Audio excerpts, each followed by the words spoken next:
No dia 26 de março, o presidente Lula embarca em uma das viagens internacionais mais importantes do ano. Em março, eu vou para a China. O Brasil tem na China e nos Estados Unidos seus 2 grandes parceiros comerciais. O Brasil tem um superávit muito grande com a China e a gente quer manter essa grande exportação nossa para a China e a gente quer manter o crescimento das exportações para os Estados Unidos. Diferentemente da viagem para os Estados Unidos em fevereiro, que durou pouco mais de 24 horas, a visita à China tem uma extensa agenda com a presença de ministros, governadores, parlamentares e mais de 200 empresários. E a mudança de governo, o governo do presidente Lula e Alckmin, trouxe um outro ambiente na relação do maior parceiro comercial do Brasil. O ano passado, as exportações foram de perto de 334 bilhões e quase que a metade disso tudo é com a China. Mas o governo passado tratava a China com um desdém, não tinha uma estratégia. A missão? Retomar uma relação estremecida nos anos Bolsonaro. E a Embaixada da China levou o tom com o deputado federal Eduardo Bolsonaro, do PSL, filho do presidente, e exigiu um pedido de desculpas sobre aquela acusação de que a China teria escondido informações sobre o novo coronavírus e que é a culpada pela pandemia. Numa rede social, Eduardo publicou que o Brasil apoia projeto dos Estados Unidos e se afasta de tecnologia chinesa para o 5G. O presidente Bolsonaro repetiu que não quer a vacina chinesa. Já mandei cancelar, o presidente sou eu. Não sei se o que está envolvido nisso tudo é o preço vultoso que vai se pagar para essa vacina, né, para a China. A China é aquele cara que você sabe que você tem que aguentar, porque, para vocês terem uma ideia, para cada $1 que o Brasil exporta para os Estados Unidos, exporta 3 para a China. Distante não apenas de Pequim, a política externa adotada nos últimos anos deixou o Brasil isolado no cenário internacional. É bom ser pária. E este pária aqui, este Brasil, esta política externa do povo brasileiro, esta política externa severina, digamos assim, tem conseguido resultados. Agora, o Brasil volta ao palco com uma expectativa grande de mudanças. E no momento em que a China também se reposiciona no mundo. É a primeira vez que Xi Jinping visita Vladimir Putin na Rússia desde o começo da guerra na Ucrânia. Um aperto de mão que preocupa o mundo ocidental. Os presidentes da Rússia e da China assinaram acordos de cooperação e discutiram um plano para encerrar a guerra na Ucrânia, mas sem revelar detalhes. Da redação do G1, eu sou Natuzaneri e o assunto hoje é a nova relação do Brasil com a China. O que esperar da viagem de Lula e o que os últimos passos do governo de Pequim representam para nós e para o mundo. Neste episódio, eu converso com a coordenadora do curso de Relações Internacionais da FAAP, Fernanda Manhota. Quinta-feira, 23 de março. Fernanda, uma das características dessa comitiva brasileira-China é o tamanho que ela tem. São mais de 200 empresários, várias autoridades da República que vão se deslocar para lá. Do ponto de vista do Brasil, quais são os principais objetivos dessa viagem? Olha, Natuza, essa é uma viagem importante, simbólica e estratégica para o Brasil. Até por isso, a duração da visita, também a composição da comitiva, como você destacou, e os temas prioritários que vão ser parte da agenda. A gente tem que ter em mente o que a China é e representa hoje para o nosso país, né? A gente tem na China não apenas o nosso principal parceiro comercial, já pelo menos desde 2009, como também um dos principais países a realizar investimentos externos aqui no Brasil, investimentos em áreas bem importantes, estratégicas, como, por exemplo, o campo de infraestrutura. Além disso, a gente tem na China um parceiro bem importante para defender os nossos interesses em matéria de diálogos em mecanismos multilaterais, né, como é o caso dos BRICS, do G20 e até mesmo de uma estrutura mais recente, né, que foi criada, o chamado BASIC, que envolve uma aliança entre o Brasil, a África do Sul, a Índia e a China, especificamente no caso do meio ambiente, né, no campo do meio ambiente. Além disso, quando a gente pensa na relação Brasil e China, a gente não pode ignorar que esses países, já desde o início dos anos 2000, têm trabalhado em cima do que eles chamam de uma parceria estratégica. Uma parceria que, inclusive, se desmembrou em instituições de alto nível, né, entre os governos, como é o caso, por exemplo, da Comissão Sino-Brasileira, né, a chamada COSBAN, que já culminou em algumas decisões bilaterais importantes, em programas, né, de parceria bem relevantes em diálogos estratégicos globais. A China, nesse processo de transição hegemônica, ela representa, de certa forma, para o Brasil, uma oportunidade de melhorar suas condições de barganha dentro do sistema, porque na medida em que há uma intensificação da disputa entre Estados Unidos e China, uma disputa que transcende a nossa relação bilateral, nós, de certa maneira, podemos navegar nesse universo de conflito, né, de tensões, buscando aumentar a nossa capacidade de demanda em relação a esses players. Eu não vou participar de guerra fria com ninguém. Eu vou participar de uma política externa muito ativa e altiva. Nós queremos ter uma belíssima relação com a União Europeia, por isso nós vamos tentar concluir o acordo Mercosul-União Europeia. Nós queremos ter uma belíssima relação com a China e nós queremos ter uma belíssima relação com os Estados Unidos. Então, a visita do presidente Lula e dessa comitiva à China é uma mistura de todas essas dimensões, da dimensão bilateral mais imediata, política, comercial e tudo isso, mas também da importância de reforçar o diálogo multilateral e também de encontrar mecanismos para melhorar nossa capacidade de negociação num contexto de mudança geopolítica global, Natuza. E, Fernanda, qual é o sinal que o presidente Lula dá ao viajar para a China um pouco tempo depois de voltar dos Estados Unidos? E, antes de tudo, o presidente Lula está, de certa maneira, cumprindo com o que é praxe da diplomacia brasileira, ou seja, ele está priorizando visita àqueles países que são tidos como os parceiros estratégicos mais importantes do país. Então, a gente teve uma visita à Argentina como sendo a primeira, nosso parceiro regional prioritário, isso já era algo esperado, usual na diplomacia brasileira. O destino da primeira viagem internacional de Lula em seu terceiro mandato foi uma escolha pessoal do presidente. Quando a gente considera importações e exportações, a Argentina só fica atrás da China e dos Estados Unidos.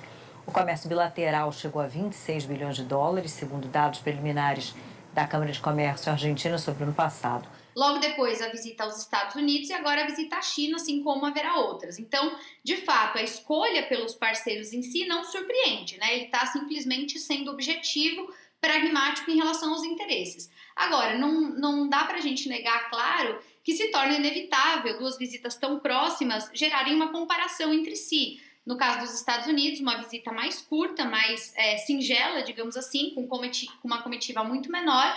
O presidente Biden convidou o presidente Lula a visitar Washington no início de fevereiro. Os dois acertaram um compromisso em defesa da democracia e Lula propôs uma ação global pelo meio ambiente. E no caso da China, uma visita muito mais ambiciosa, que não só é mais longa, mas também envolve muitos outros players, stakeholders variados, né? Só do agronegócio a gente tem aí cerca de 90 pessoas envolvidas, né? Então a gente está falando de uma comitiva bem grande. E, inclusive, do lado chinês, existe uma grande perspectiva de que essa é uma oportunidade para que a China também apresente os seus credenciais a parceiros como o Brasil, que ela considera prioritários importantes. Muita gente diz que vai haver um grande empenho, né, da diplomacia chinesa no sentido de trabalhar a imagem da China, né, promover essa chamada diplomacia pública, até para que o Brasil volte convencido de lá, no sentido de que a China é um bom parceiro, um parceiro para se manter por perto.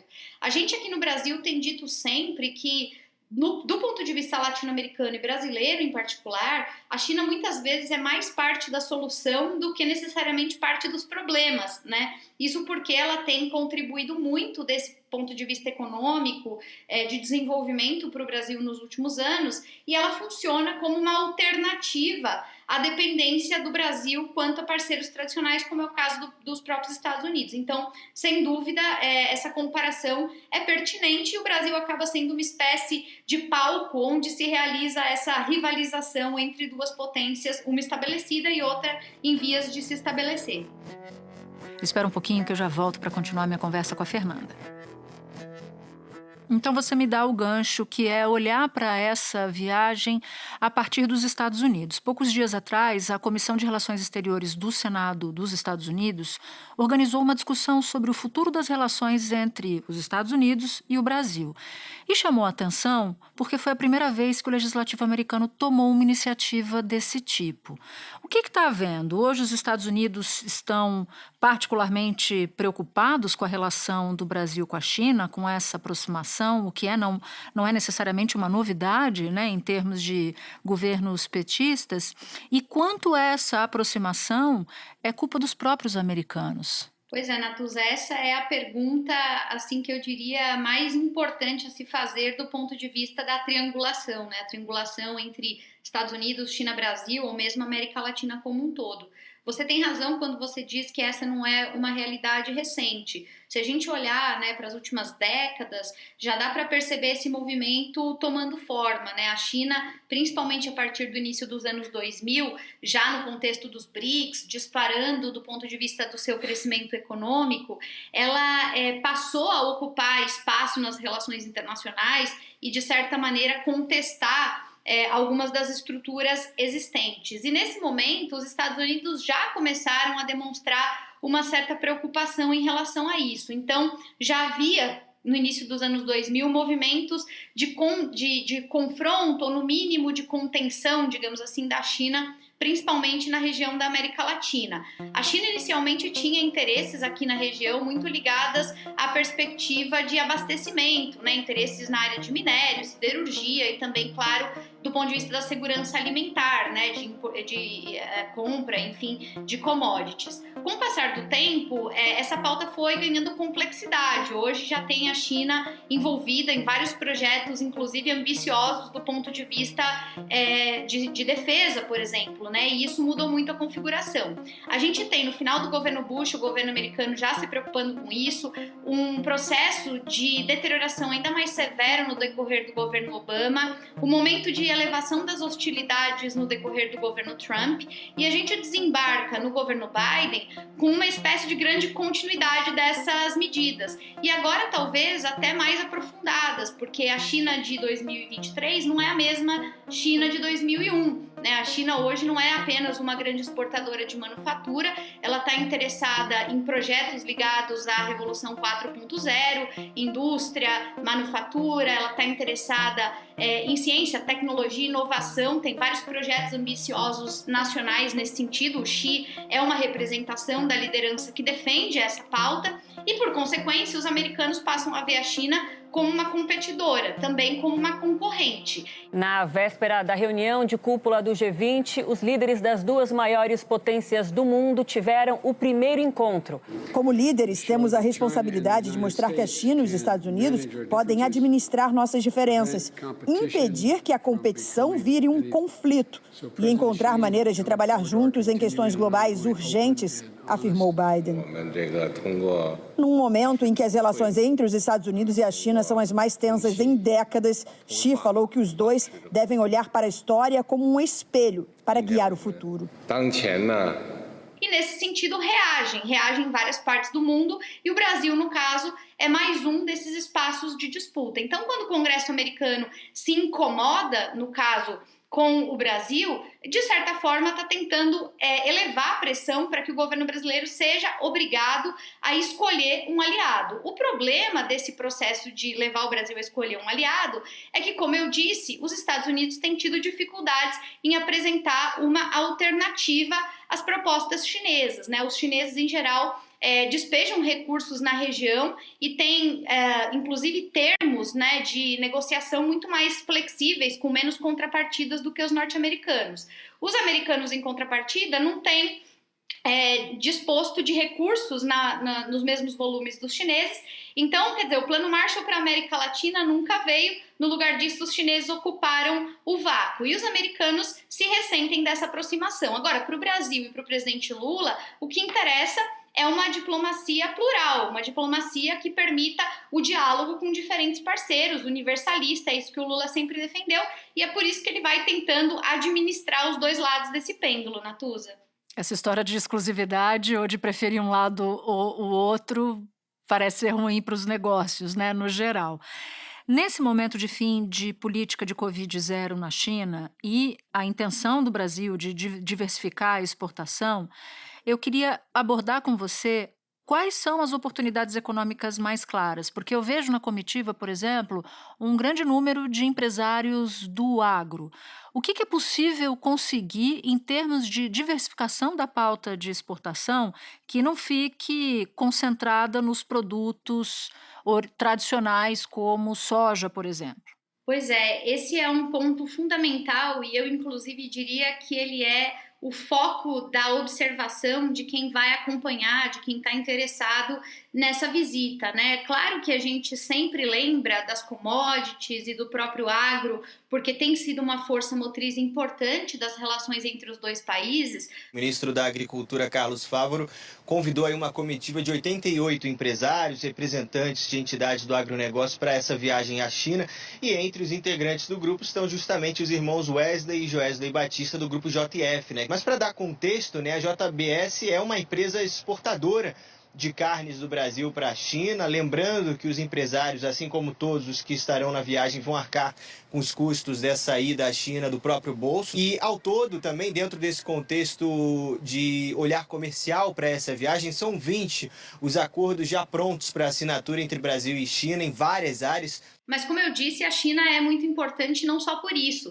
inclusive porque, do ponto de vista do investimento estrangeiro direto, ela tem sido uma das nossas principais fontes. E, nesse sentido, quando a gente olha, né, para a presença de setores dentro dessa perspectiva de investimentos, a gente encontra setores como, por exemplo, da eletricidade, do transporte, da telecomunicação, além dos serviços financeiros e da indústria. Cada vez mais a China tem investido em projetos que coloquem o país numa posição mais privilegiada das cadeias globais de produção de valor.